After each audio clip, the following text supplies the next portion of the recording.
April 23rd City Council be called to order. Please stand for the pledge of allegiance and a moment of silence. I pledge allegiance to the flag of the United States of America and to the republic for which it stands, one nation, under God, indivisible, with liberty and justice for all. Thank you.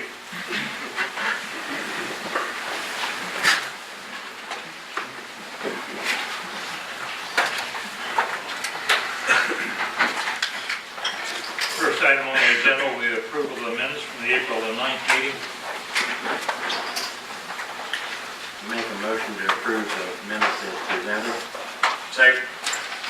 It has been moved and seconded to approve the minutes. Will the clerk please call roll? Schreiber? Yes. Sykes? Yes. Adams? Yes. Ahar? Yes. Malat? Yes. Next item will be a statement of the bills paid, amount of $146,355.47. Make a motion to approve the statement of bills in the amount of $146,355.47. Second. It has been moved and seconded to approve the statement of the bills. Would the clerk please call roll? Schreiber? Yes. Sykes? Yes. Adams? Yes. Ahar? Yes. Malat? Yes. Next item will be a request or comments from the public. And here, oh, you go ahead. Please state your name and address, and you have 3 minutes. My name is Rusty Roberts. I own 97 or 90.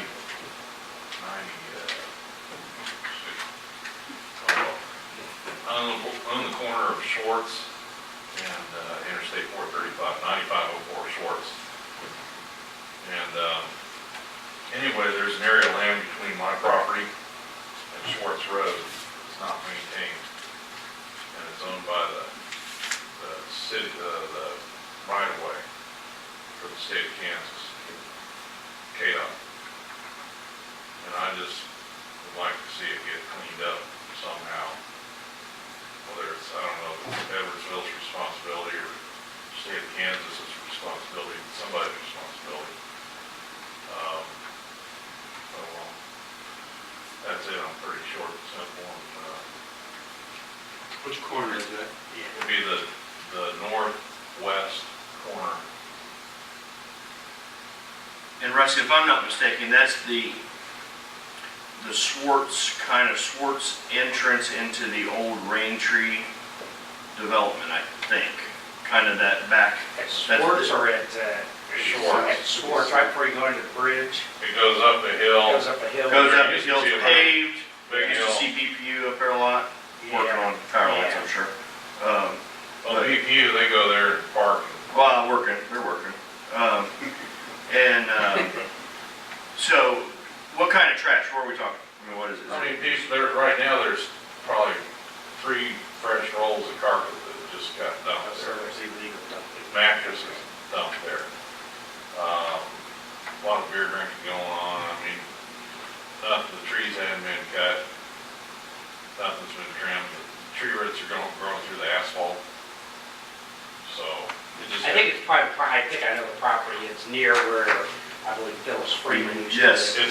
It's okay. straight. Phyllis east. Freeman is 2 doors, or 2 plots away from me. I know what you're talking about. So, yes. But it is KDOT owned, or you think you I think it's probably private No, property. it's owned by KDOT. Is it? Okay. Yeah. Yeah, they took a lot of right of way up there when they did all that, and so Mhm. we have to check, but. So I'm a realtor, I know. Yeah, mean, I looked trust it you, up. yeah. So, are they getting up there off that paved area? They're driving through. So, if Right. nothing, maybe we might be able to help, or maybe suggest to KDOT that they bring out a couple Jersey barriers Yeah, to keep cars from being able to go up there. yeah, I know what you're Back talking far about. enough off the road that it's not an eyesore.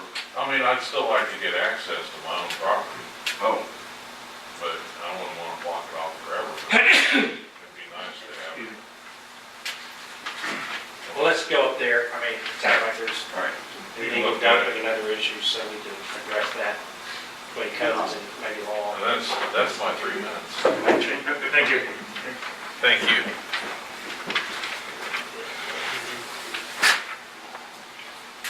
Okay, next item on the agenda will be consider authorizing the city manager to enter into a contract with Utility Solutions LLC for installation of flow meter on the sanitary sewer force main along Wood End Road. You want to take these, Candy, since you work for them? Thank you.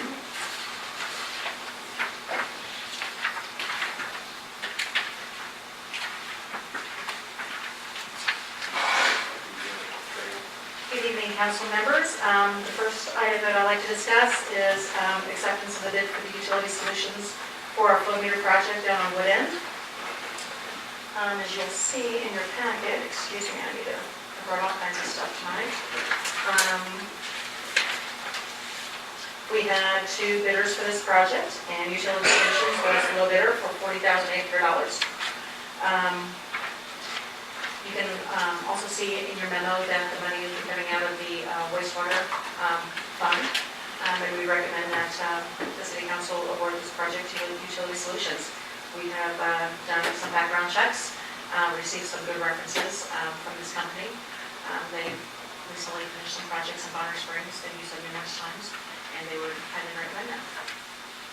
Part of this project, just for reference, is when we entered into our agreement with the unified government for a wholesale, one of the challenges is we have a force main that goes from our lift station to the wastewater plant, and there's some metering at the lift station which over time wasn't well maintained, so the accuracy is marginal. And then there's another meter at the wastewater plant, which also I would say has had times where it's been on and off, but you have connections between all of that area. So what this will do, this is the connection point between our system and the unified government. The only one that will be an oddity is Peterbilt, because Swift Trucking is on one side and Peterbilt's before it, and so basically we agreed we would put that meter in, which was part of our agreement, and then we'll build Peterbilt. So it was either we build Peterbilt or they build Swift Trucking. It was kind of a 50-50 deal, but that way we will have accurate metering, and that provides the fee. As you recall, there's a fixed fee per month, and then there's a flow fee. And so this is the same meter that we installed at the North Lift Station, which also is the second meter in point for us. So we have the same equipment being installed in both locations.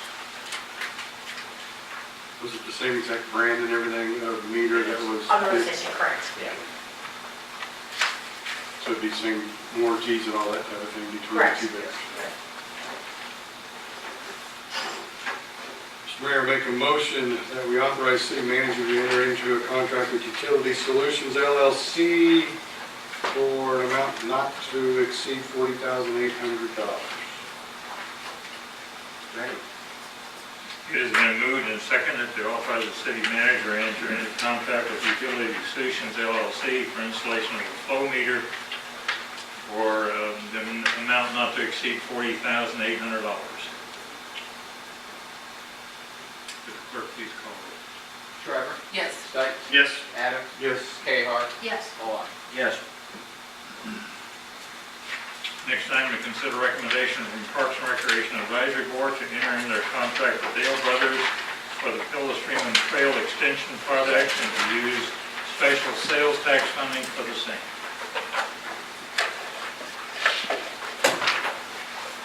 Wasn't sure who was going to do this one. Pass these out too, so you know, some reference. Thank you.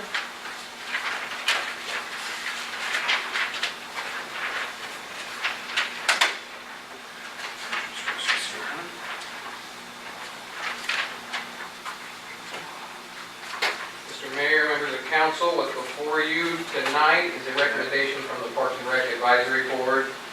The group reviewed this at their meeting earlier this month. To give you a little bit of background on the project, so last year the city applied for a grant through the UG Schlitterbahn Vacation Village Grant Fund in the amount of $60,000, with the intent being we would match it with $60,000 from the special sales tax fund to complete the trail as it was originally bid out, however many years back that was. So that would have built the trail out to terminating around the community center. We were awarded $15,000 from that grant, and we got that notification later on in the summer, and we didn't, at that point, with the grant award being much lower than what we anticipated, we didn't think it would be realistic to pursue it. While we were still mulling our options on what to do with that funding, we received notification from KDOT that approximately $18,176 was refunded to us related to the original project. So with those two revenue sources combined, we had about $33,000 of revenue, which we had not anticipated that could go towards this project. We did a review of the special sales tax fund, which is provided in the financial impact portion of your agenda memo. If you've got questions about that, I'm here to answer them, but the short version of it is, I think because of the availability of these unexpected funds and the relatively healthy state of the special sales tax fund, this is a project worth considering. So staff, with the help of BHC Roads, put together the bid package, and it reduces the scope of the original project, so it essentially builds out the second phase, which brings the project terminating at the end of 4th Street, as you can see in your maps.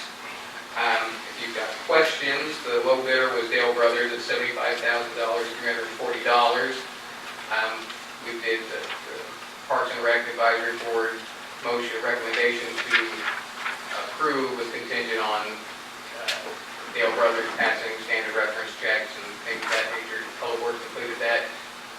Actually, we did performed that last week and just got some additional feedback this afternoon. So with those recommendations and feedback from the reference checks, staff was comfortable with making the recommendation that council accept the recommendation of the Parks and Rec Advisory Board and the use of $46,000 out of the special sales tax fund with the additional $33,000 in unexpected revenue to complete the trail project. With that, you have any questions? How wide is the trail? 10 foot. 10 foot, yeah. And it's gonna be asphalt. Is there any lighting or will it just be dark? There's no lighting included in this portion of the trail project. I will say that we've gotten quite a bit of positive feedback on the existing section of the trail, and we've had people ask, when are you going to finish or do the rest of it? Even some of the homeowners over at River Falls will get quite a little bit later.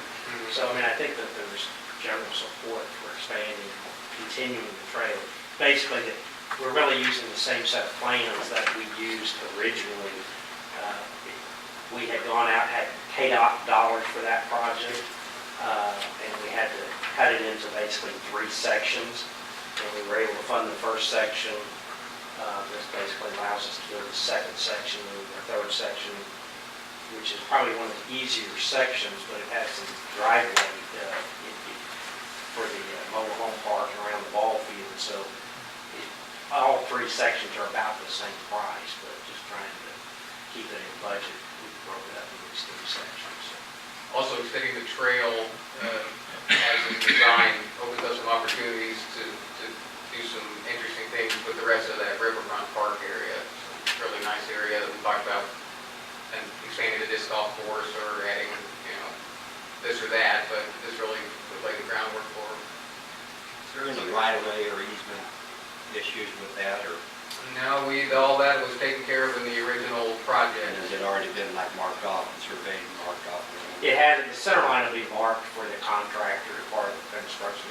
We have the easement documents. Effectively behind River Falls, we, through a deed transfer, we have all what was known as common area number 3. And then behind the apartments, the owners of those apartments, which is a corporation out of Arizona, deeded the necessary right-of-way without cost. So actually, all of that right-of-way came without expense, other than some filing fees and legal costs for documents. But all of that actually was all donated, so there was no acquisition required for that. Well, as the council knows, I sit on the Parks and Recs Advisory Board, and Zach we talked about this last week, which was first and foremost, it was a little bit concerning the bids and how low Dale Brothers was, considerably much lower than the others. But Zach said that they were going to do their due diligence, so I'm glad that good references came back. It's exciting. I mean, it is. It's just when you see those numbers, you think, "Oh." And we've never used them before, so hopefully they'll be a good company. I think, did you say Bonner had used them? Bonner used them before for a trail project, and we also reached out to some of those subcontractors that they used. And we use Dale Brothers not in this type of work. I mean, they're primarily a demolition contractor. That's their primary work. But they have done some of this kind of work. We do use them. They are a supplier of salt and sand. We buy some materials that they do refurbishing, like AB3. I think with any contractors, there's always some there that, whether they thought it was as good as the other contractor. But basically, we got positive feedback from, again, a McInerney or a Amino Brothers in paving and things, their primary business. I'm not sure, is Dale Brothers subbing out the asphalt portion of it? They have confirmed Okay, that they're yeah. contracted. Which I'm not surprised, it's pretty typical that they'll sub out. So in this particular type of project, the base of you're, for the most part, you're cutting grade at grade, and you're compacting the soil that's there, and it's not great soil, bringing in a rock base and then putting the asphalt over it. So you're not trying to carry loads like heavy vehicles all the time. I mean, it'll support a pickup truck. The other thing that drive the cost in this bid, there's 2 crossings, so we have ditches that we have to put pipe in to get across, and so that takes a little extra work, and there's quite a bit of trees behind where the apartments are at that have to be cleaned out. So quite honestly, there is a lot of tree demo work in this particular project. Yeah, Most of it's cutting at grade, Right, yeah, if you look at the breakdown and the cost associated with the bid, a lot of where they're incurring their savings are in that area of the demo and the site prep, stuff that's done in the past. We're gonna utilize that, like that drainage swell that's down there. Is that what they're gonna do, where it's at the end of 4th Street where it goes south and then makes that 45 back? Yeah, we'll go around, eventually, they're gonna end right near the end of that. Center of that. Right. And then we'll come up along, the future will come up along the drainage swell. We gotta do some clearing, because there's that driveway that leads to the, back to the trailer, to the mobile home park's maintenance yard. So we'll have to redo that, drive there eventually. And then it just runs along the side of the road all the way up, and then along, Cliff Lane and into the community center, and then, in the future, we may want to do sidewalks that come in front of the fire station and where the city's at and all that, with the hope to tie in Blake Street and then take Blake Street all the way back to the park. That's kind of the circulation pattern that's kind of the long range. It looks like with this improvement, we would, like a jogger or something like that, could have a complete circle. Yeah.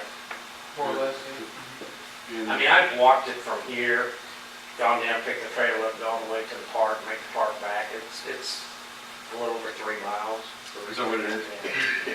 So it's a nice little path. And like Mike said, you'll see people on it every day.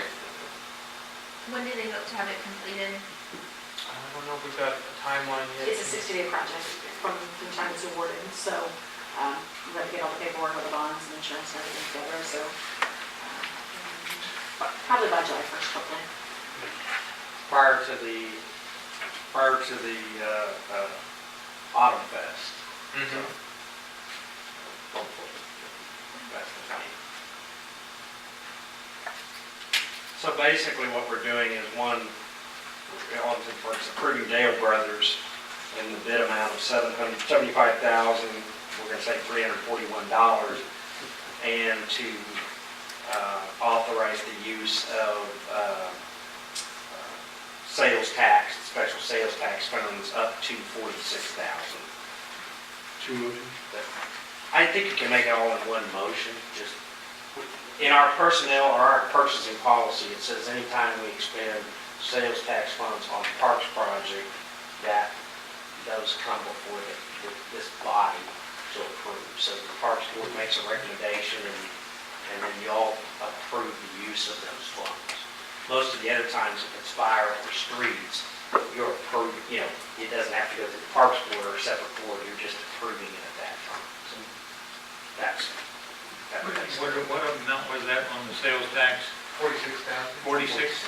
It doesn't total exact, I mean, they're giving themselves a 5% contingency, so in case, quite honestly, I'll tell you, that soil back there, we may get in a spot where we have to go in and dig it out and put some extra rock in it or something like that, so there's that 5% contingency. Sand. And when we did the trail the first time, we had a couple of spots like that, so the expectation is there might be a spot or two like that. So that's the reason for the little additional in the sales tax fund.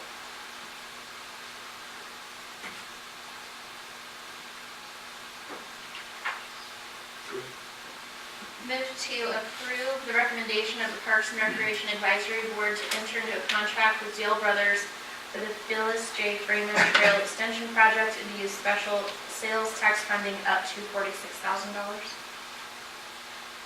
Second?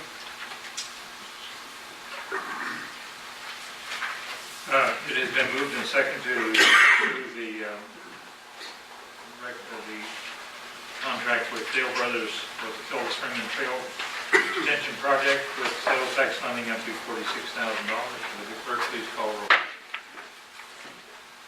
Shriver? Yes. Stikes? Yes. Adams? Yes. KR? Yes. Malott? Yes.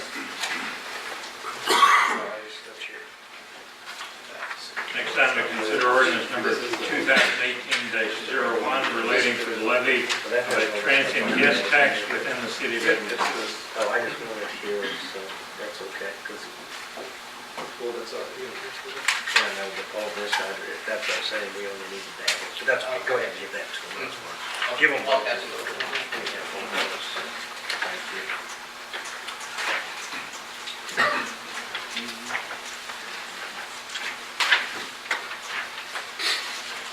Zach is passing these out on the next item, Mr. Mayor.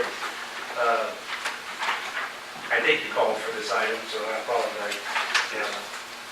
So what you have before you tonight is a charter ordinance, which is Charter Ordinance 2018-1 regarding transient guest tax. As you know, we've spoken about transient guest tax a couple of times in the past about the way it was drafted and the ability to be able to alter the sales tax or the transient guest tax if needed be in the future. What has also come about is that as part of the current discussions we're having on the development at Village South, a portion of those or the transient guest taxes would be used for the repayment of special obligation bonds. And what our charter ordinance didn't have in it was language that basically said you could use it for the repayment of debt. So we didn't put that in there. We didn't, we never really thought about it. We did say for economic development, but didn't necessarily think about it being used for debt purposes. So we revised the ordinance. It's gone through a couple iterations, mainly between myself and Tyler, because it had this relationship to this particular project, to get the language in there that we needed for being able to pay for debt. The other thing that came up during that discussion, somewhat through the Department of Revenue, is how do we, so the statute under the state says you can collect on hotel, motels, and motor courts. Obviously, motor courts and things is an old language, and it doesn't say anything related to bed and breakfasts or short-term rentals. And so the state said, well, we always look back to your ordinance and decide if we can collect that. Now, they have agreements with like Airbnb for short-term rental, but our ordinance, quite honestly, it's a fairly new thing, so you get to do that. So, in the long and the short of it, what we've done here is the ordinance would, one, allow it to be used for debt service related to economic development projects. 2, we've updated the definitions, which allows us to talk about short-term rental, bed and breakfasts, and gives a definition of economic development, because we didn't really have a definition, which we basically used our definition that we use in our economic development policies, TIP primarily, but they all fit pretty much the same language. And then it also allows, by ordinance in the future, it allows us to set that transient guest tax at whatever number is appropriate at the time. So if the markets change and you need to reset it, or you want to reset it, we don't have to go through this whole ordinance process again. So that's really what the 3 things that the ordinance does. Now, procedurally on a charter ordinance, unlike a regular ordinance, is the following things. Number 1, it has to be passed by 2/3 vote of the count of the governing body, so, or a majority of the governing body. So in other words, you have to have 4 to 6 vote on any charter ordinance. The second, is it 2/3? Yeah, 2/3 of the members elect. So it doesn't matter how many people are here, it matters how many people are elected. In our case, 6 are all here, so 4 to 6. Once you adopt the ordinance, we then have to publish it 2 times in our paper, our regular paper that we use. And then 20 days after that second publication, it becomes effective, assuming that there's not a petition, it has to be a proper petition, the right formats, etc., come before this body, which at that point you have 2 options. You can either accept the petition and put it to a vote of the people, or you can reject the ordinance and it doesn't go into effect. Now, we've done a number of charter ordinances, cities do these a lot of times, but honestly, we've never had one that's gone to petition. So that just from a process, that's not happening. We are not recommending a change in the rate at this point, but we're saying the initial rate would be 6%. Part of the issue is when we adopted our rate in 2008, until recently, we thought that the Office of the Department of Revenue had the ordinance and had implemented the ordinance. But come to find out, whether they never received it or never processed it or whatever, it wasn't in place. So in reality, this process was good, because had we gotten into the issuance of bonds and the payment of bonds from transient guest tax, we would have been going, where's the transient guest tax? Department of Revenue would have said, you never adopted an ordinance setting a tax, even though we had.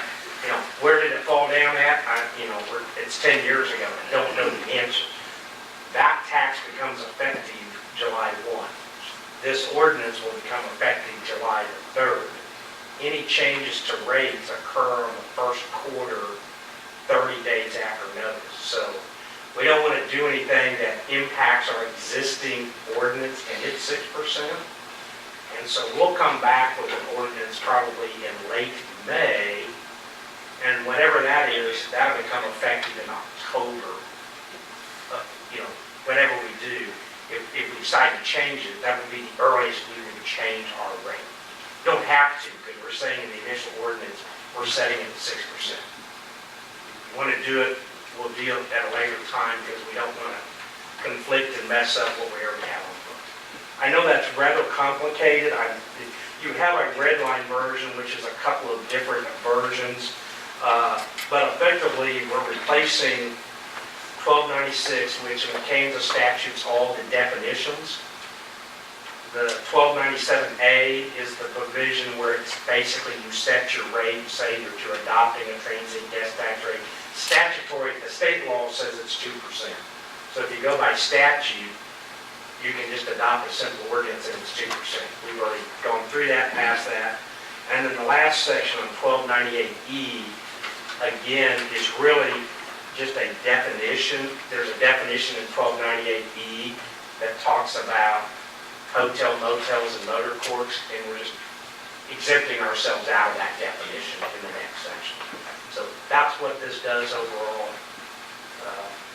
be happy to answer questions. So, Do we collect transient guest tax now on if we had a VRBO, well, this, or have we had a VRBO? we do recently. Or a bed and breakfast? Yeah, we do not have a bed and breakfast. We do not right now have We do one? not have an active bed and breakfast. We have we have two short-term rentals that the planning commission and you all approved that are special use by special use permits. They're both up on, I think it is up, they're on Swartz if I'm not mistaken. I think one's on Richland. Richland, they're up on Richland, that's right, I was trying to remember. And those both have been approved. One of those has stated that they had already been collected because they're an Airbnb, and Airbnb has an agreement with the state. But the state hasn't collected anything on our behalf. Going forward, starting July 1, that should become effective, and we should start collecting transient guest taxes from those sites. We do say in our special use permit, and in this ordinance will help clarify that. And the owner will be paying us to pay the state. Is that? They pay the state. Right, okay, because that's, Here's how it works, the state gets the money, keeps 2%, and sends you the rest. right, okay. The state never sends money back to you free. That's just. But you're saying in July that the bed and breakfast will then become Yeah, eligible for? they should be collecting that tax because it's part of their special use permit. And then they should begin paying that thing. And our ordinance makes it clear that we are imposing on short-term rentals, Airbnbs, VRBOs, whatever, that those are subject to the transient guest tax, just like anything else where it's a rental of 28 days or less. And in the state statute, they did add a few years back this definitions of accommodation broker, which basically says if you're brokering something, again, it was, kind of gray, but that's the purpose of that. That if I'm out there and I'm renting a couple rooms in your house, a couple rooms in this house, and I'm getting some kind of a broker fee or some type of electronic fee, that, you tell me you rent the room for $100 and I re-rent it for $110, that's basically a broker accommodation, as I understand the way that works. So they will be subject to we believe they were probably subject to the tax anyway, but this will clarify that we're saying that that those are considered a hotel, motel, tourist court, bed and breakfast, or short-term rental, and then we define what those things are. So we say basically if it's, and generally it says 2 beds or more, we're saying 1. Because you could have a house where it's 1 bedroom. In the motel business, generally you have to have 2 or more rooms to make it a motel. Well, I think the key wording there is short-term. Short-term rental. 28 day. Right. So. Which is the same, as I understand it, and had some discussion with DLR, in airlines, if you're in towns, and we had this one in the cities I worked in, so the airline will come in oftentimes and they'll go buy a bank of, they'll buy 300 room nights. So there's nothing in the law that says who has to stay in the room, it's who paid for it. So they'll prepay 300 room nights. Well, it's not subject to the hotel motel tax, but it's not staying 28 days or less. That's kind of how airlines, I don't know if that's totally true in Kansas, but I understand I don't guess we have an airline in Kansas that does, but that's things that sometimes happen. So, if they pay for rooms all in advance, so I need 300 room nights, 200 room nights, are they subject to the hotel motel tax? That's one of those ones that gets a little gray. Depends on the state and how they do it, but typically, if somebody comes in, if you rent a room in somebody's house for 3 months, not subject to the tax. If you go rent it for a week, subject to the tax. Definition of tourist court is like an RV park, that type of thing. I think that, or like the old, really, I think it's more the old motels where you pulled up and you parked in front of the door. Those used to be called motor courts. So you went in, there was a little office, and then you pulled up to your door. Those are called motor courts. I don't think RV parks are covered under that. several attorneys in the ring, they say have opinions on that, but I don't believe that, I've stayed at a few RV parks, and I've never had to pay a fee, but I've never had to pay when my building said that I had to pay a room tax, so my own room, so. And how are we gonna notify the two businesses that we have under the special use permit? Actually, the state does that. The state notified, there is a notification process, but we can also do that as well. It's part of their special use permit. One of the reasons.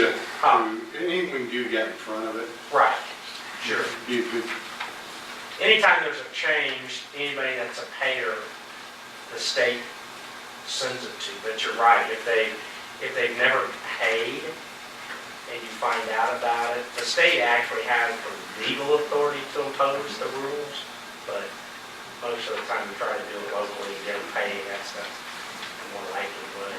The state's not out looking for, going, oh, hey, there's a choice inn and they're not on my list. They don't have enough people to do that. it'd just be nice as a Right. good community Right. to give a proactive on the letter. Like I say, Airbnb has a written agreement with the state, so, because they're the ones that collect the money, right? So when you book on Airbnb, and I have not done this, Zach can probably correct me, but you book on Airbnb and you swipe your card, Airbnb charges, and then they basically pay the host, whoever that is, whatever the agreed to fee is for that, and they keep out their broker fee. And both of our short-term rentals that were approved by council work through Airbnb, so they're already giving that money that the transient gets back. That agreement's already in place with the state, so, but we'll reach out to them. Mr. Mayor, I make a motion we adopt charter ordinance number 2018-1. Second. It has been moved and seconded to adopt ordinance number 2018-1. Would the clerk please call roll? Shriver? Yes. Stites? Yes. Adams? Yes. Kagar? Yes. Malat? Yes. McCacken? Yes. And just for reference, this is the clean copy that you received this evening. I know there's several versions, so thank you. Can I just ask one follow-up question? So in July, Right. we are able to adjust the transient guest tax easier now Yes. since what we just did. Simple ordinance. Got it. Today, right now, to do it takes this whole process, 61 days publication. In the future, simple ordinance by a majority of the council. But it wouldn't be till October. Well, yeah, whatever, if we adopted it, because of the way, it's always on the first day of the quarter, but you have to give them at least 30 days notice. So, if we adopted an ordinance tonight, it would become effective. Well, it could effectively be, it could happen July 1, but it would be they probably wouldn't make it. Because of how late we are in April. In theory, they shouldn't make it, but really, whenever we adopt it, it's the first quarter following. Basically, it's the first quarter following whenever we adopt it. That's the easiest way to do it. Thank you, Mike. Next time will be, Chair will entertain a motion to recess into executive session in accordance with KSA 75-4319B2 for consultation with city attorney regarding information which would be deemed privileged in the attorney-client relationships related to Village South at Edwardsville project development agreement. So moved. And what time do you want? I think we probably need 30 minutes initially. So 8:10? 8:10, or you want to say 8:15? 8:15. So moved. Second. We have a motion and a second to go into executive session and return at 8:15. Would the clerk please call roll? Shriver? Yes. Stites? Yes. Adams? Yes. Kagar? Yes. Malat? Yes. Mayor, I just would note for the record that we will have with us Joe Serrano, Tyler Ellsworth, and Tom Calico. Do you have these? I don't know. And of course, our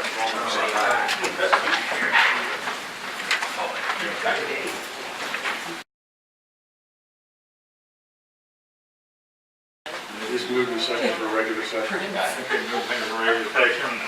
Return, 30 minutes, you said? 30 minutes 45. from Doctor said 8:45. We still need to vote on that motion. Good. Doctor said 45, right? Yeah, 8:45. 8:45. Or 45 minutes. 45. 45 minutes would be 9 o'clock. Yeah. Okay, I can't 9 remember. o'clock. Do we remake the motion? So Yeah. for, I still need it, so I got the motion to return in the second, so we need to vote on that. Yeah. Okay, so We'll Shriver, come back to Yes. the regular session. Sykes, Adams, Yes. KR, Yes. Lot. Now we need a motion to return executive session to return for the same reason for the return at 9 o'clock. So moved. Second. Motion and second, return at 9 o'clock, executive session. Shriver, Yes. Sykes, No. Yes. Adams, Yes. KR, Yes. Lot. Yes. Because we're having so much fun.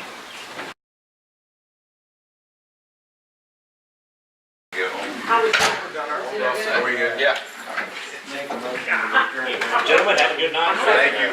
Do you need him to lead you out? Made and seconded to return to regular session. Would the clerk please call roll? Shriver, Yes. Sykes, Yes. Adams, Yes. KR, Yes. Lot. Yes. No action is required except for advisory reports. I will make these fairly quick on my side. Zach may have a couple things to add, but FYI, the auditors are here, always a fun time. They'll be here through Friday. So if you try to call Michelle and you don't get an answer, that's the reason why. But she does a great job of getting all that together, quite honestly, and they always love me. Because they can get in and out of here in 4 days, so that's pretty impressive. I think we had mentioned at the last meeting that we expected our friends from Waste Management to be here tonight. I think Zach did send you a notice that they are now scheduled For the 14th. for the 14th. And Zach will personally guarantee they'll be here. They're in front of the UG tonight at 5 o'clock. Oh, okay. And ran into. That's probably why they couldn't be here. So I don't know, I know they're talking about automated collection, I think, over in UG. Yep. So they looked to us and said, man, it's doing such a great job down in Edwardsville, you should do this in UG. I like being a leader for the UG. I told the mayor, but just so the Wyandotte EDC and the city are hosting kind of an HR roundtable breakfast in the industrial park on May the 17th. And so it's being run through the EDC. We're inviting basically HR people and the operational people in the industrial park, mainly to get input on transportation, workforce development, those types of things, because we've been working on, kind of on the side, the problem is they need workers, and how do they get workers from where the workers live to where the workers need to work, and they're not coming, not living here. So there's just issues like that, so we're hosting a breakfast. I think the mayor and I are gonna be there more for welcome to Edwardsville, somebody will ask a question about when are you gonna do something, and, we're just kind of there to be host, but Wyandotte EDC will be kind of running the meeting, but just so you know, I think it's gonna be Earth is hosting it, site. And then we met with the HOA from River Falls. I know they always say they don't have an HOA, but there is an HOA in reality. But the issue has been about the maintenance of the common areas, or the lack thereof, and without going into a long history of how all that's happened. So we met with a number of the people over there. Generally speaking, they don't want to have an HOA, even though it's part of their deed restrictions and all that. But Pete Haven and Christine Lynn. So Pete Haven is an attorney, he was with Lathrop and Gage, and he's with Spencer Fain. But he's kind of a land use law guy. So he does a lot of land use, these kind of things. He gave us his time free, so he was nice to heed my call. I'm not sure what it will cost me in the future, but he came and Christine came, and they've offered to help the neighborhood kind of do a couple of things. But one of the things we're looking at is there a mechanism, and we're going to start with that small area that sits between the houses, of deeding that common area back to the landowners. And so we're going to be doing some work with them. But we don't want to maintain it from a city. It doesn't have value to us. And it wouldn't be fair to maintain ground in one HOA while the other HOAs pay their dues and maintain their own property, et cetera. So we met with them. I think there'll be some ongoing discussions. It was a good meeting. productive meeting, so we are moving forward on that. I think that's all the items that I know of that we have, unless you have anything to add. So, So we'll be gone at the end of the week. oh yeah, myself, it will be Thursday, Friday, at least part of it. You may be there more than I am. Thursday and Friday, we have what's it's called KCCM, it's the Kansas City County Managers Association meeting over in at KU in Lawrence, so we're readily available, but I know I have a few meetings before and after, so we'll be out of the office for that. So. Chief McNeese. Kind of the same story, been extremely busy, and we've been working on all of our IT projects. They had some cords that didn't get shipped, so we're waiting on some cords, but we're in the final phase. We should be active with our video storage, evidence storage device within the next 10 days or so. Really, we're at the mercy of third parties at this point in their scheduling, but they had the wrong cords, and so a couple of cords, and we should be up and running here fairly soon, so we're doing pretty well in that area. Thank you. Chief Whitman. We are still underneath the burn ban. We're not allowing any burning. We are citing those that are burning. We've been out today with one. We are taking a zero tolerance on it. If we do allow burning to resume on May 1, we are also going to launch online burn permits on May 1. That will have to be done within 5 days prior to the burning process. Zach is showing where they are available to be done through the city website. It is still a 1-day permit that will be kept on file for about 14 days in case we get a washout or a rainout. So I'm going to walk everybody through the process real quick, so as you're talking to your friends, you're going to go online, put in the date of application, your information on the online site, and go that route. It's going to tell you on the site that you do not have a valid burn permit until you hear back from the fire department. It sends it to an email to myself, the 3 captains, and Tony Burke. The captain on duty, when they get that email, is going to send back a burn permit form. Once they sit there and have any questions with the person that is putting for the burn permit, talk to them what they're trying to do, what they're trying to burn, and the other information that they don't have things to offer the burn permit online. The resident will be told they still have to call on the day that they're going to do the actual burn to make sure we're not under any red flag conditions. We're going to email them a form that they're going to sit there and have a lot of pre-positioned or predetermined information on, and then there are going to be 2 block stakes up together when they make the phone call that morning. It's going to be the employees' names they talk to and their badge number, which is a 3-digit number they like to have. So we can sit there and they'll call that morning and say, hey, this is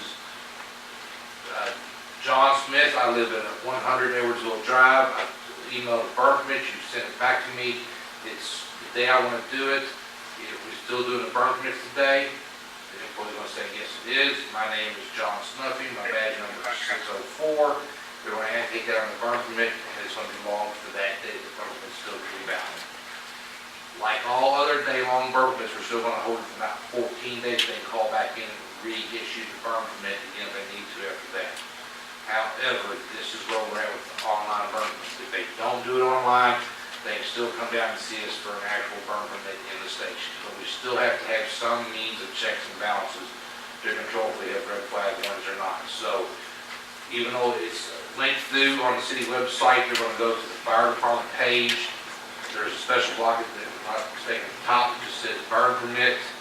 They'll click on that. We're going to start later on this week putting it out through social media, through the Edwardsville News Blast, through our Facebook page and everything else. The burn permits are going to be available online, but we are going to require that they cannot get them. We're going to have to give us a 5-day minimum notice before they do it online.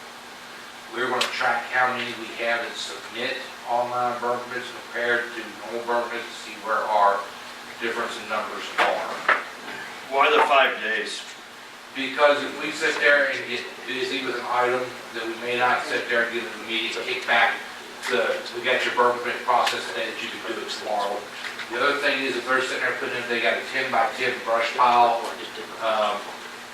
that may be okay, but if somebody's putting in, they're trying to burn off part of their ditch line, or they're at the 9,000 block of Call Drive, if anything's going to sit there and interfere with such as state highway properties like K32, we cannot issue a burn permit without talking to KDOT about it. So there's still some of those things they would come in and know with that process. We still have to try to get the information from them, they're not readily available just within an online burn permit, which is going to be able to gather right there and talk to somebody. So if somebody from K32 came down the day of and said, I'm ready to burn, you can't issue them a permit? Not on K32. And it's one of the problems we had today. And we've told this resident several times they're not going to be burned. Well, I mean, it wasn't a burn, you couldn't burn today. But I'm just saying, if somebody, you gave the example of 9,000, whatever, K32, if they came down the day of to get a burn permit, they could not ever receive No, it sir. No, sir. because of the highway. The state highway, it's got to be cleared through KDOT before we can issue. And then like 98, 100, all of our feeders were okay. K32 is one of those we got to sit there and still clear it through KDOT before we can even sit there. And how long is that process? KDOT, they may take 3 months before they get back with us and whether they allow us. Is that just the right of way of the highway, or is that, I live on 32 highway, and I like to burn over my creek. They are which being is taken 300 out within 100 feet to 500 feet. It depends upon the smoke conditions and how much impact. So they can get a permit then? They can, but they've got to have that information of, it goes through KDOT. Like I said, I just cannot sit there and go, here it is, and call KDOT and say, John Hancock is going to burn in the 9,000 block of Call Drive on today without having. So is it 100 feet or is it 500 feet? And can they get a permit the day of or not? With KDOT, when I've called before to sit there and talk with them, Mr. Sykes, it has been variations of a mixture of fuels, which direction the wind's going to be that day, how the smoke impact's going to be, what the smoke conditions are going to be. Is it going to be intermittent? Is it going to be an all-day burn? Those are questions that I can't just really answer to KDOT when they call of how the wind conditions are going to be. If I'm burning on the north side of K32, I've got to make sure that the wind is out of the south to keep it from coming across 32. So those are sometimes the conditions we have of trying to burn on Call Drive. So that's the problem It we're going to do. doesn't seem like that's the process that Mr. Malot's gone through. Right. Where I burn leaves and that kind of stuff is 150 feet from the highway. And we have And had it's down here. conversations with people out there now that have now contacted me that we have allowed burn permits that are interrupting the traffic flow on 32 and creating state traffic highway hazards. The same thing when we go out on 435 and on the interstate when we have brush fires there. Are you burning? No, I got called out. These are concerns that we are dealing with, and that's why we have to have some window that I cannot just issue a burn permit that day on some things. That's why I have to have a 4 or 5 day notice to sit there and turn around and try to burn. With somebody trying to put it in an online process. So if somebody backs up to 435, are they able to get a permit the day they come in?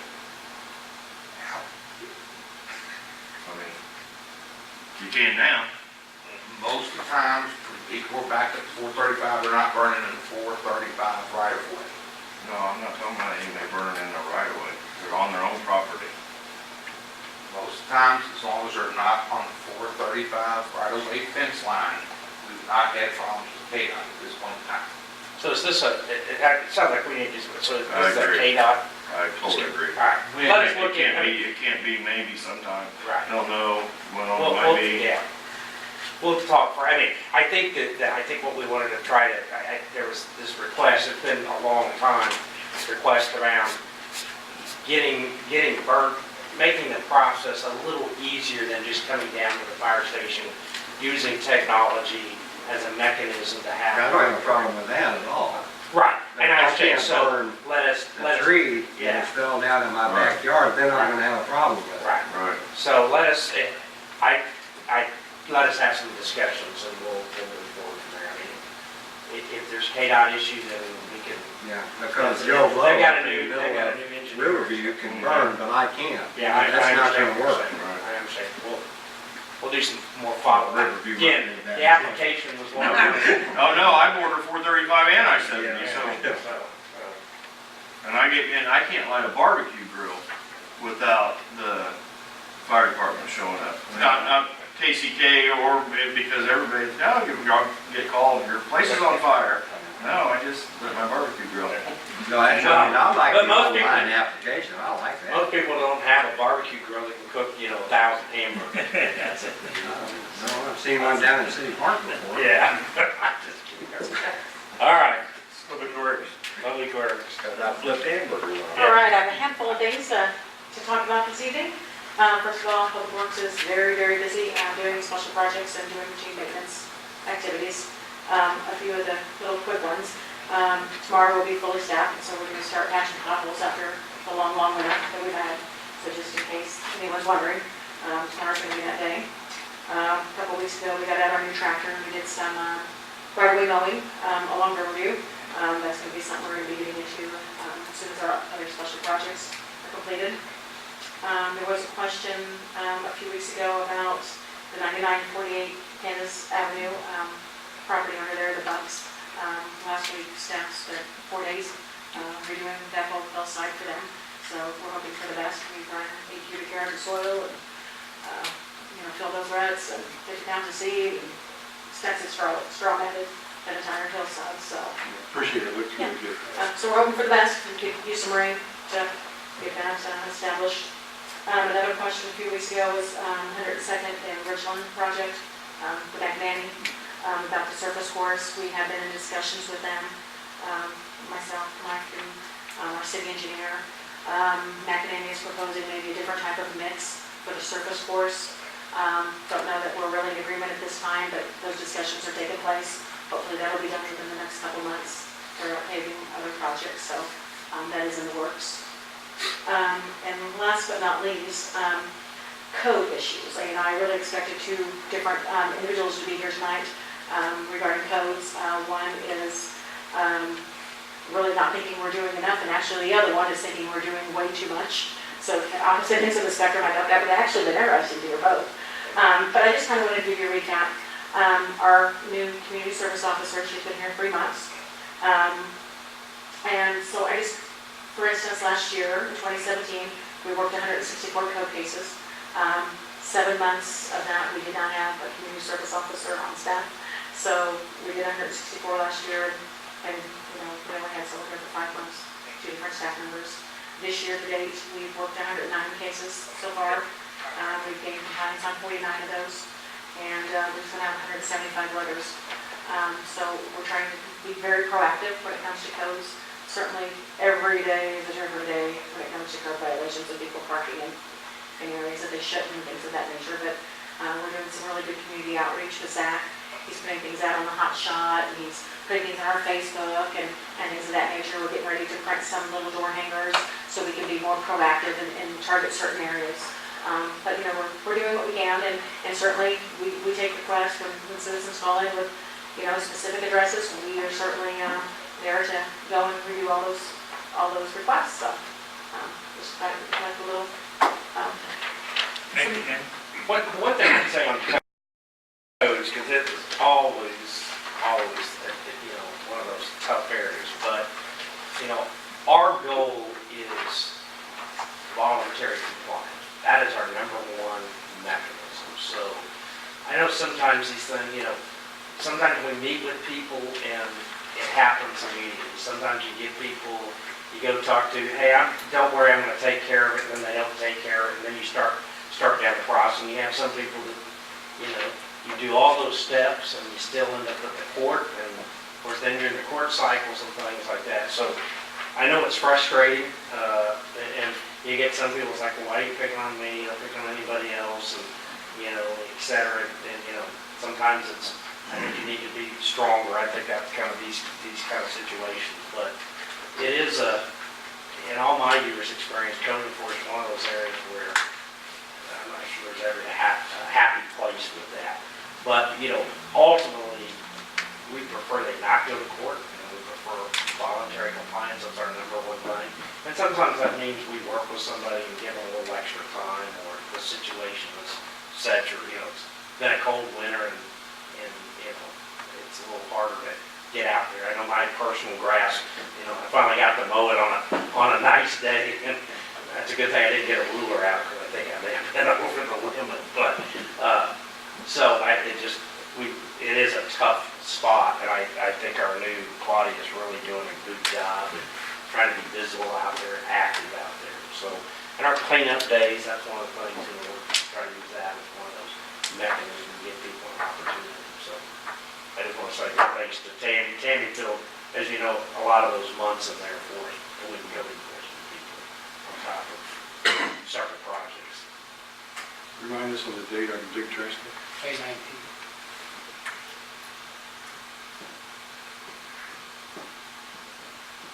Plenty of volunteer opportunities. May 19th. Is there? Sparks on Those are hard to me. I'm going to switch up, let the ladies go first, Carolyn. I just wanted to recognize Tammy for a couple minutes. It seems like she's had a lot to do since the last meeting. And I just really appreciate all the bids that have come in, and she's facilitated that very well. And I know spring's a really busy time coming, and I appreciate that. And the online fire permit, I think, is a great way to go, kind of moving into the next century here. So that takes a lot of work on the back end, and we appreciate that from the fire staff. Couple of things, Chief, for the fire permits, is that 7 days a week?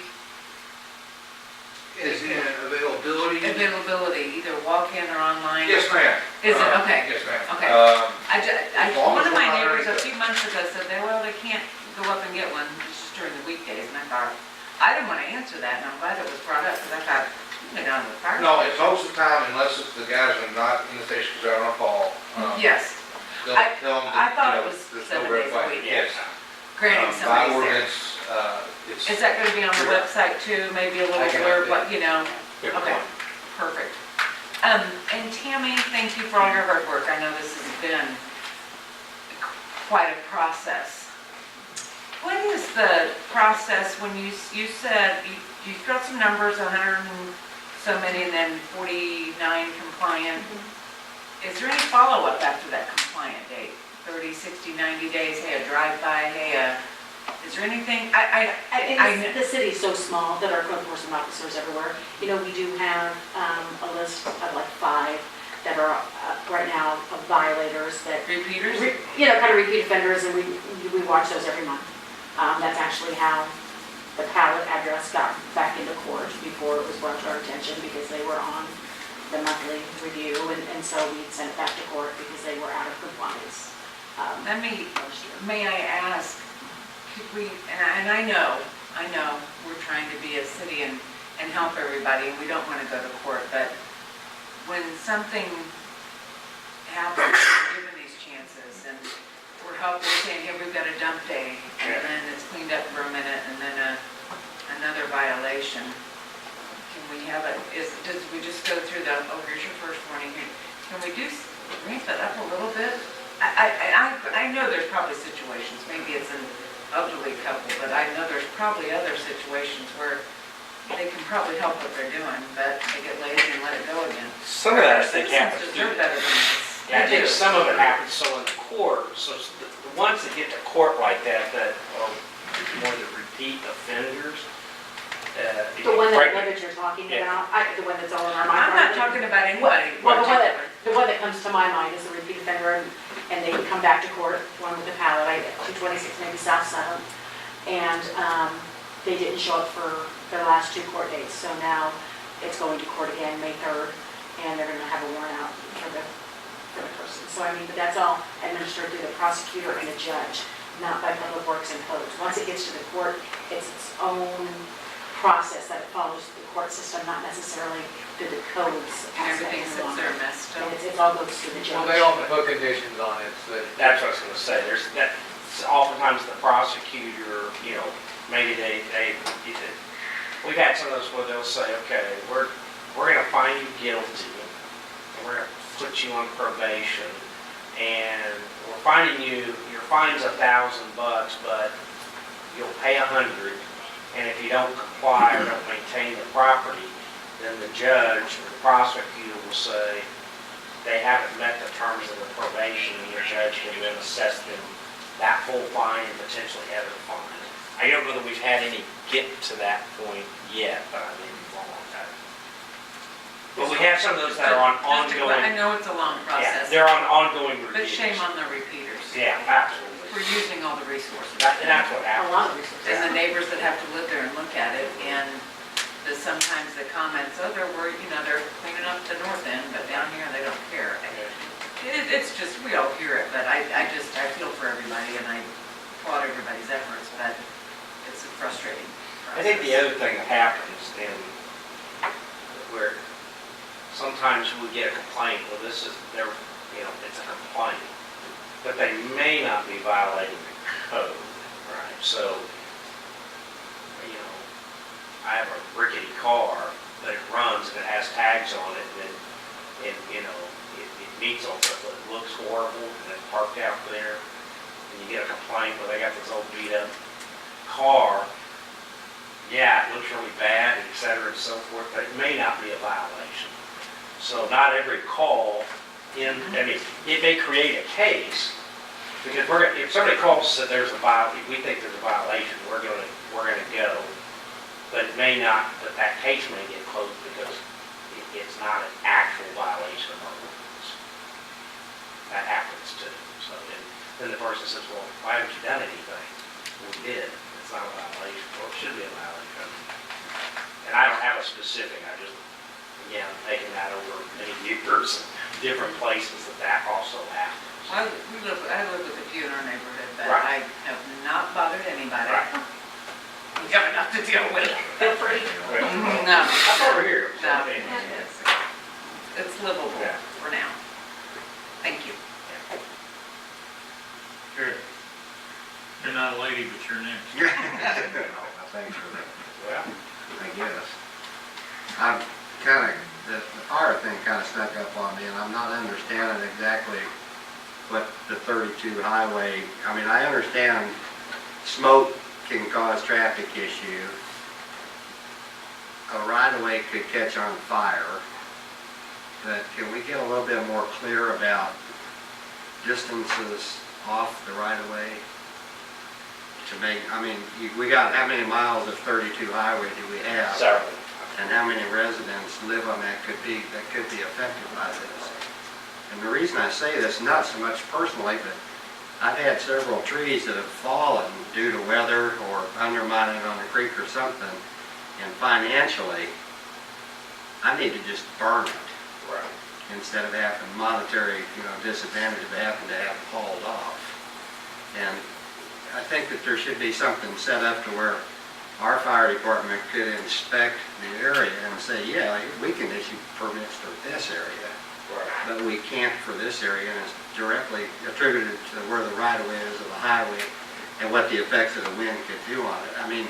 Just to arbitrarily say, you have a Caw Drive address, you can't burn, isn't going to set with me very well. No, sir, and just historically, just to give you an example, and not to call anybody out, but there's one that's gotten permits in the last 3 years on Paul Drive. Yes, sir, it's not like. That's going to once you're coming down with your red lights and sirens on. And I ran Bonner off one time because they were going to put a fire out for me. I said, do you know what city you're in right now? That was a long time And ago. we want everybody to do it the right way with the permit process to avoid us showing that. As Mr. Webb said, we've got a new engineer, and it's kind of playing hardball with us because we're kind of caught in a hard spot as well too. I understand everybody wants to try to burn the material off. I also understand everybody wanted to try to go to a new burn permit process. And I'm trying to accommodate everything that everybody I wants. like the process. And at the same point in time, it's also the same point is I've got to sit there and look at the same interest of, I've got another agency that says you've got to still have everything done within accordance because we're mirroring up against state-owned highways and the interstate highway system. So I've got to manage both sides of it and say, here's where we're at. And it goes back into wind conditions and smoke development and everything else. I can sit there and say a small pile or a tree stump's not going to produce that much smoke. And most of the times you go out there and it's not anything more than a charcoal grill smoke that you produce. But as Mr. Slade said earlier, we've been up and called up there when he lights up the charcoal grill, and then all of a sudden everybody's losing their mind on 470 or I-70 because it's his barn is on fire or seeing this or that. Today was 108 acres on Call Drive was burned up, and it's less than 100 feet. So it's that whole process we're looking at. So I'm trying to manage it. As long as we're not dumping kerosene and gasoline in there, trying to burn out a stump, you know, I'm trying to get the accurate description on there. You know, and a lot of it goes back into what's the wind direction going to be, which plays a lot of effects into everything. And there's a lot of times where I can sit there and say, we can try to sit there and accommodate everything, but I still have to sit there and have some of those kind of look at. We'll work on it. I mean, I hate to say, I get caught up on this a little bit myself. Well, I mean, it's probably an issue that not everybody's very popular with burning anyway, but some of us old timers burn. Thankfully, we can still, I mean, quite honestly, thankfully, we can still burn. So, Yeah, you know, one of the clean air issues, if we get into that ozone attainment and some of those things, you start getting into. Well, my philosophy on this is that, as far as EPA, that little bit of smoke is not gonna hurt near as bad as filling a landfill. And if you can burn something, and you come up with this many ashes, and you're not doing that damage to the environment, then burn it. A long time ago, we had a chance of having a medical waste incinerator put in at the corner of like 88th Street and Wood End. And it was proven to be like 98, 99% efficient to destroy and, you know, to get rid of this waste and put so much moisture in the air and no pollutants going in the air. And the county just said, no way are we going to do that. We're not burning that stuff down here. At that time, I thought, why wouldn't you? Because you're throwing it in a hole in the ground and burying it for somebody in future generations to dig up. So, I mean, I've got a different philosophy on all this kind of stuff. I mean, that's just kind of a comment that I'm making, but I like to get my point across at times to see why I'm kind of concerned with these sort of things. That's all I've got. Zach, I'm just going to pass out a couple of things, and this is a report that came up at TTPC on traffic fatality reports, and accident reports, and I thought I'd like to get it to you because actually everything is way up. Accidents, deaths, serious injuries, just about everything. The only couple of things that aren't is impaired driving. Drugs, alcohol, that type of thing, is actually down quite a bit. And the thought is that it's possibly due to like Uber, more access to transportation to and from bars, and maybe some better compliance. But if you look at the statistics, it's just not very good at all. And I'm sure Chief can confirm that, but it's the powers that be at Mid-America Regional Council really don't have an explanation. The weather's been a little better than usual, so the speeds are higher. I asked them about vehicle miles traveled, which is going up, but the accident rates are going up at a much faster pace than vehicle miles traveled. Cell phone has anything to do with it? Distraction. That's distracted driving, and you'll look at that and it is way up. Distracted driving is on this page down here in the bottom. It's almost nearly double what the 5-year average is, just in the last year. And so I just I thought it would be interesting information for you to have. Pass this on to your teenagers. How much smoke? Yeah. Well, they're going to add that category, smoke distraction. So anyway, I just thought it might be valuable information for you to keep you up to date on the traffic part. I think our police department will willingly give any impaired driver a ride. We've done it. Yes. We can't guarantee where their final destination will be, but we can give them a ride. It's the destination they don't want. There is a room tax for that as well. Yes. $100 of that check. Do we have a city ordinance that says you can not park on an unapproved surface? Yes. Okay. at any time, I think that through Old Town, and I know we're talking about this cooperation, and, but there, I go through there, I was on the phone with Jeff Carson, one of the people that you were talking about, he thought would be here tonight, for about 30 minutes, I drove to Old Town, and there's no less than 15 cars parked up in yards, front yards, sitting sideways in front of the front doors.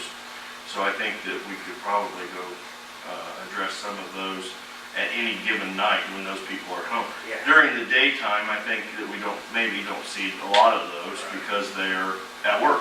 Right. Well, tonight when at 6:30, they were home, and there's a whole lot of cars parked in their yards on Beach and Newton. Might be something to look Now, into. you know, we do, so if they had an existing, so we have a lot of existing driveways that are gravel. We certainly don't go back now and make them pave those. They add a new driveway or something like that, that gets addressed. But if somebody has a gravel driveway today and they bring in fresh gravel, we certainly don't, but, I mean, but yes, we do.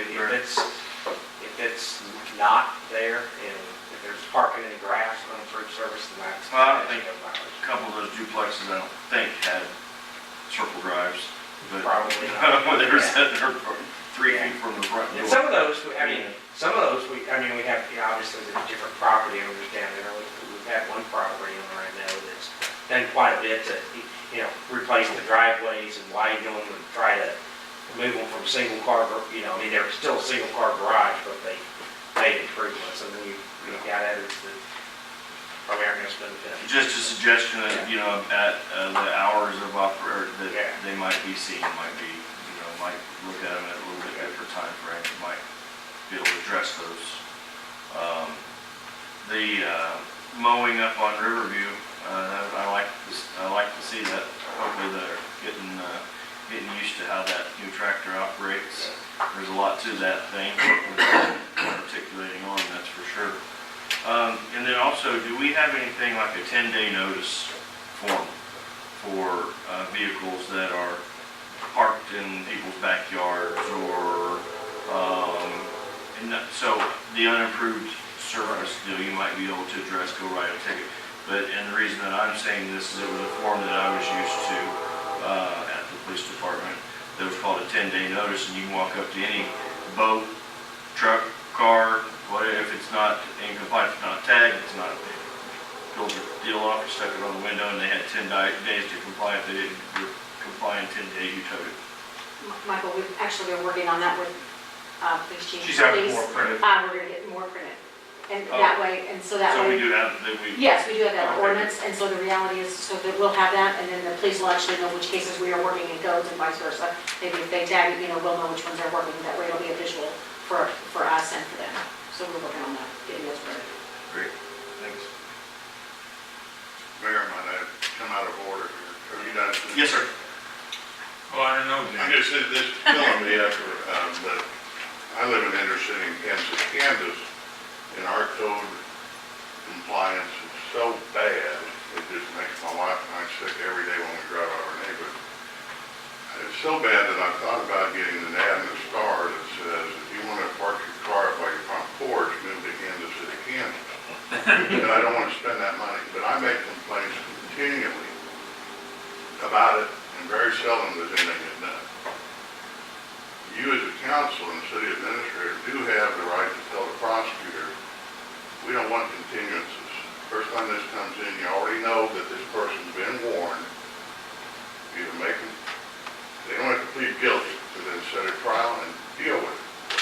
And not give these months and months and months after you've already gone through the problem to begin with, you know, up to that point. When Margaret said, if they're repeaters, just give them a ticket. Again, you know, bring them to court immediately, don't waste that process. Because they worry about a mill levy increase in KCK, but people don't move out. They move out because somebody's parking a damn car up in front of their porch, or they got a goat in their front yard, you know. That's all I'm saying. thank you for your input. I think I'd bypass you if you had any comments.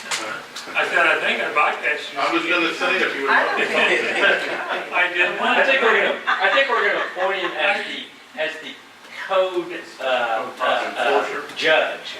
The judge of the I new used to be code. the code I knew judge. you were. Dave, on my sheet here, I check off every time I ask somebody to talk, so that I know that I've asked. And I didn't check you off. Well, good. I didn't ask. So I'm not that far out of order. No, you're not. We just need to make him laugh. Yeah. There are no other comments? We are adjourned.